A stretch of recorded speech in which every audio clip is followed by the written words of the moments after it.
Hello everyone, welcome to Everything Arsenal. It's almost afternoon now. It's actually afternoon. We're still waiting for Arsenal's third bid for Declan Rice. We are expecting it, as confirmed by several journalists. We're expecting it to be closer, very, very close, or maybe even that 100 million mark. I am still confident we are going to get the player, but I have a feeling it has to be around that 100 million mark. I mean, it's not going to be easy to get Declan Rice. West Ham know they have an asset on their hands, and they're not going to let him go on a free. So a couple of reports from a couple of journalists. So let's start with Fabrizio. He says West Ham rejected Man City's proposal for Declan Rice as they know Arsenal will also bid again for more than 90 million total package. Plan has been clear for days. Fabrizio says that West Ham have rejected it, knowing that Arsenal are going to come in for him.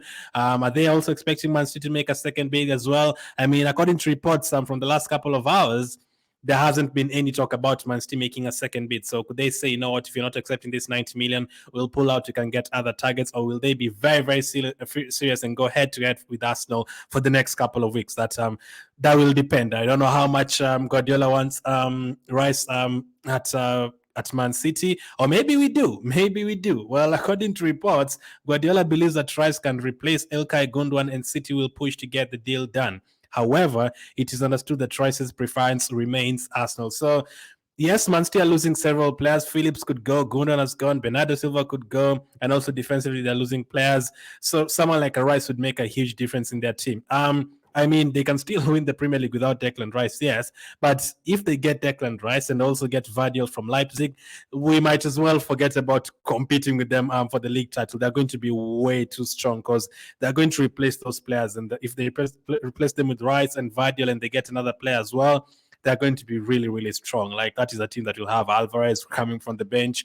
Myers is still there, can come from the bench. They'll have choices between Diaz, Akanji, Ake, Vardiol as well. Stones is still there. Like, they're spoiled for choice. So we cannot let our top target go to Man City. However much Guardiola wants him, we cannot let our top targets go to Man City. Now, at the bottom of that tweet, it says Rice's preference remains Arsenal.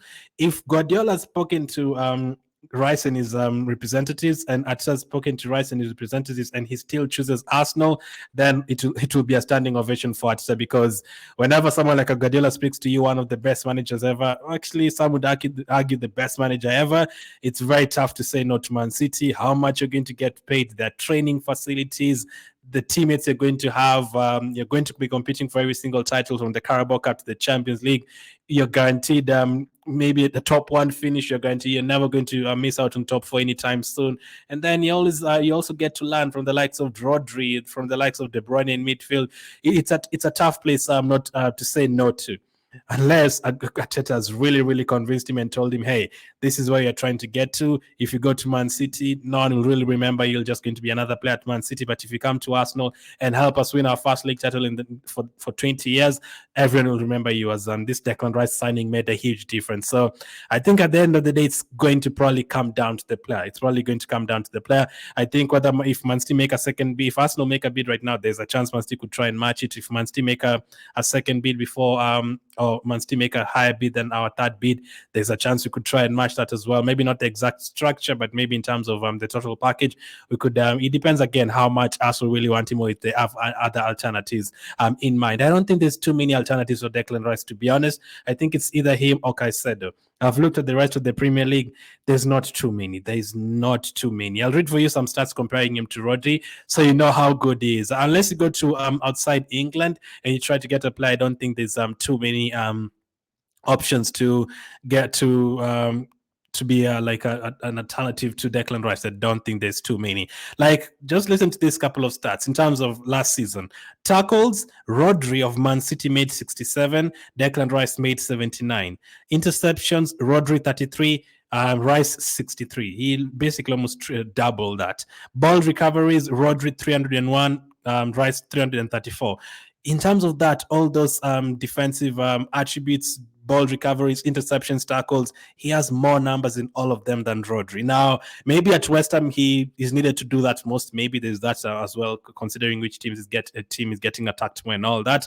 Because in terms of attacking, Rodri has better numbers in terms of passes completed, 2,717, and Rice 1,834. And in terms of shots, Rodri 50, Rice 36. So in terms of defensive ability, what we definitely need in our midfield, someone to just sit there and make the tackles fast, the interceptions. We already have players to make the passes, and Rice doesn't even have to make the passes at Arsenal. We already have Odegaard, you already have the likes of Havertz to do that, you already have the likes of Saka to do that. Rice will just be needed in midfield, just the midfield. So if he can do that, the job for us in midfield, interceptions, tackles, and all that, we are set. So that is how much of an important player is. So I don't think it's as easy as saying, let's just go and get someone else. Who? If you have someone in mind, let me know who else you're thinking of. According to Jacob Steinberg, Declan Rice is waiting for Arsenal to raise their bid for him after West Ham rejected Man City's opening offer of 90 million. Arsenal are preparing to lodge a third bid for Rice and are likely to need to meet West Ham's valuation. So I don't know. If I was to predict how much Arsenal are going to offer, if they've had enough and they're like, okay, let's just give them 100 million. I don't know. I still have a feeling like we're going to do something like 85 million upfront and 10 million add-ons to total something like 95. That is what I feel like is going to happen. Could they do that? Yes. Might they go higher than that? Yes. Maybe they could decide and say, you know what, 85 million upfront, 15 million add-ons, 100 million in total.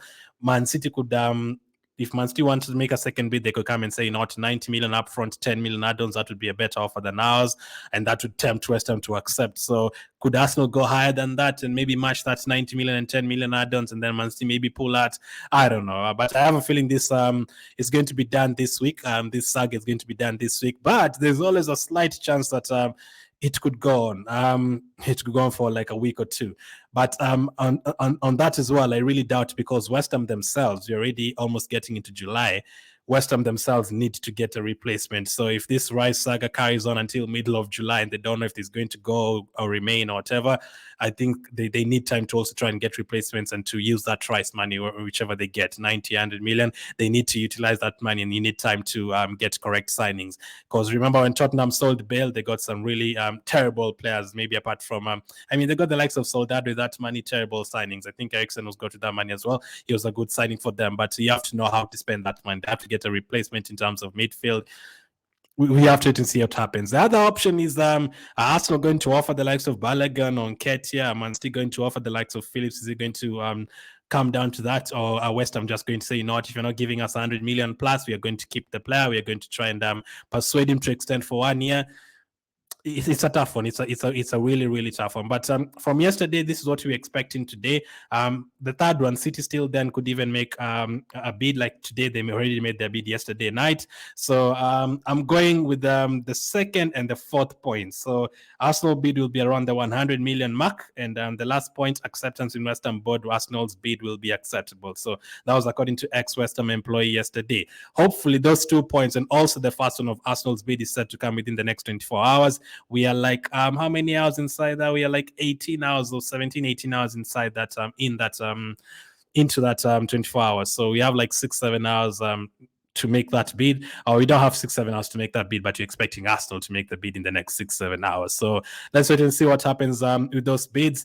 Hopefully ex-West Ham employees correct, and Arsenal will get to that so that we can end this saga. Like if we get that W over Man City, the rest of the league will also look at us like, you know what, wow, Arsenal have gotten Rice, they've paid all that money for Havertz, they're getting Timber as well, they're going for other targets, they've already gotten 3 signings through the door before the end of June. Other teams are struggling to get new signings. Arteta's convinced a player to join him instead of Pep Guardiola. All that will really make Arsenal feel good for the rest of the transfer window, and that will push us to even attract more players. Players will be like, wow, these guys are back in the Champions League. They competed for the league. They just beat Man City to a player. They really look ambitious. So I'd love to join that project as well. So, and then also on top of that, whenever you're competing for any other player with Barcelona, with Man United, with Chelsea, we'd back ourselves. We'd be like, you know what, if you beat Man City to a player, why not beat Chelsea, Man United to a player as well? So that will apply to someone like a Lavia when now we are competing with Liverpool for Lavia. So let's see what happens in the next couple of hours. I'll be live soon. Hopefully a bid is made in the next few hours, 2-3 hours, so that we know I probably get an answer from West Ham. They gave Man City an answer really quickly for that 90 million. So let's see if they'll get an answer or they'll give us an answer immediately if we make that bid. Thank you for watching. Let me know what you make of that, and catch up with you guys on the next one.